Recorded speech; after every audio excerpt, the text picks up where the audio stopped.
ఇండియాలోనే #1 varicose veins hospital Avis vascular centre.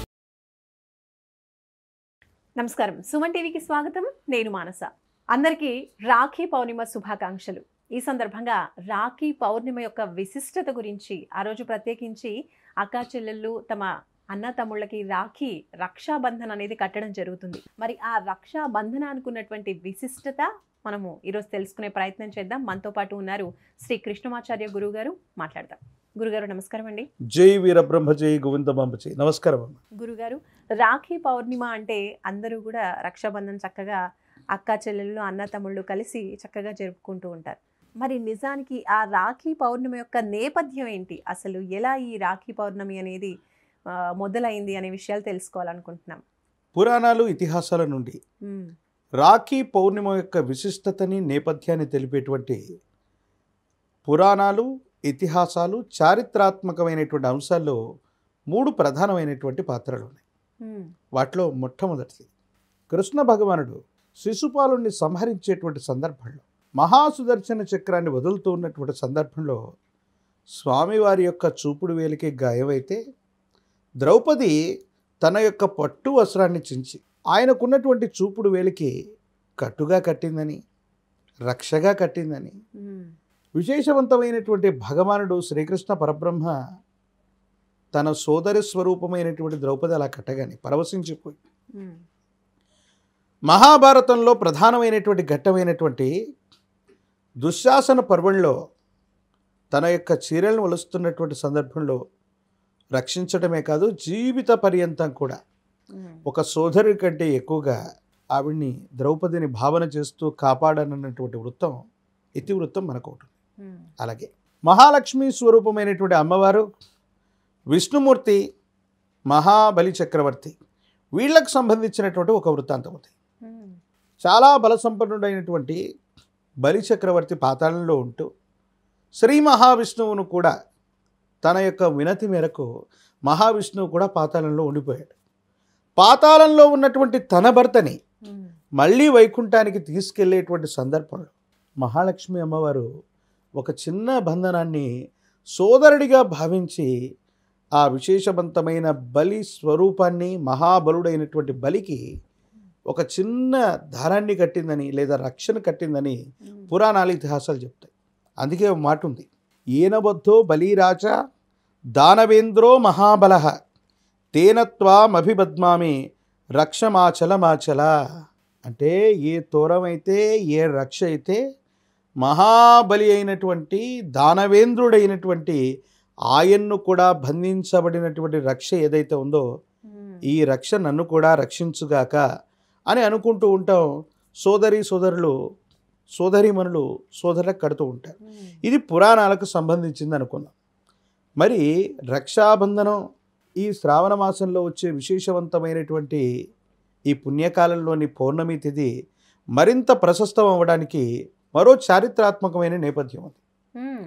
Alexander అన్నటువంటి ఒక గొప్ప వీరుడు గ్రీకు దేశం నుండి ప్రపంచంలోని ప్రతి దేశాన్ని జయిస్తూ ఉన్నటువంటి సందర్భంలో భారతావని మీదకి వచ్చాడు. భారతావనిలో పురుషోత్తముడు అనేటువంటి రాజుతో యుద్ధంలోకి వెళ్ళాడు. పురుషోత్తముడు అలెగ్జాండర్ మీద గెలవటమే కాదు, అలెగ్జాండర్ను బంధించగలిగినటువంటి పని చేశాడు. ఇక అలెగ్జాండర్ను చంపేస్తాడేమో అనుకున్న సందర్భంలో అలెగ్జాండర్ యొక్క ధర్మపత్ని అయినటువంటి రొక్సానా, ఈవిడ అలెగ్జాండర్ భార్య, పురుషోత్తముడి దగ్గరికి వచ్చి, భారతదేశంలో ఉన్నటువంటి రాజులందరికీ కూడా భావోద్వేగాలు ఎక్కువగా ఉంటాయి, సెంటిమెంట్స్ పట్ల వీళ్ళు చాలా ఇదిగా ఉంటారు.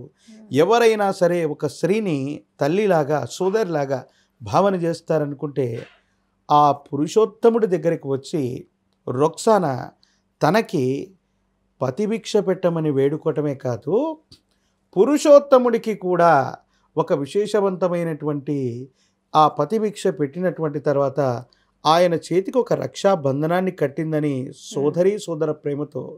అందుకే పురుషోత్తముడు అలెగ్జాండర్ని విడిచిపెట్టాడన్నటువంటి చారిత్రాత్మకమైనటువంటి నేపథ్యం ఉంది. అందుకే అన్న తమ్ముళ్ళు ఉన్నటువంటి వాళ్ళు ఎవరైనప్పటికీ కూడా సోదరీమణులు అందరూ కూడా కలిసి జరుపుకునేటువంటి రక్షలు తనకు సంబంధించిన రక్త సంబంధికుడైనటువంటి సోదరుడికి ఇది రక్షగా ఉండాలి, వారి జీవితంలో తేజస్సు యశస్సు కలగాలి, వీళ్ళ యొక్క అన్యోన్యమైనటువంటి జీవితం ఈ సోదర ప్రేమ జీవిత పర్యంతం కూడా ఉండాలని ఆడపడుచులందరూ కూడా వాళ్ళకున్నటువంటి మంచి మనస్సు చేత సోదరుడికి రక్ష కట్టడమే కాదు, ఇతడికి సర్వకాల సర్వావస్థల్లో దానవేంద్రుణ్ణి కూడా కట్టిపడేసినటువంటి రక్ష ఇది. ఆ విశేషవంతమైనటువంటి విశ్వ విజేతను కూడా ప్రాణభిక్ష పెట్టినటువంటి రక్ష ఇది. ఆ విశేషవంతమైనటువంటి కృష్ణ పరబ్రహ్మ రుధిరాన్ని తుడిచినటువంటి రక్ష ఇది. అలాంటి రక్షను నేను కడుతున్నాను కాబట్టి మళ్ళీ రక్షాబంధన దినోత్సవం వచ్చే వరకు ఈ రక్ష నా సోదరుణ్ణి కాపాడుగాక. ఏ ప్రళయాలు, ఏ ప్రాణగండాలు, ఏ గండ సమయాల్లో కూడా, ఏ ఆర్థిక నష్టాలు కూడా నా సోదరుడికి రాకుండా ప్రాణ సమానమైన ఆర్థికపరమైన ఎటువంటి కష్టము నష్టము నా సోదరుడికి వాటిల్లకుండా ఇతడికి రక్ష కలగాలని మన ఆడపడుచులు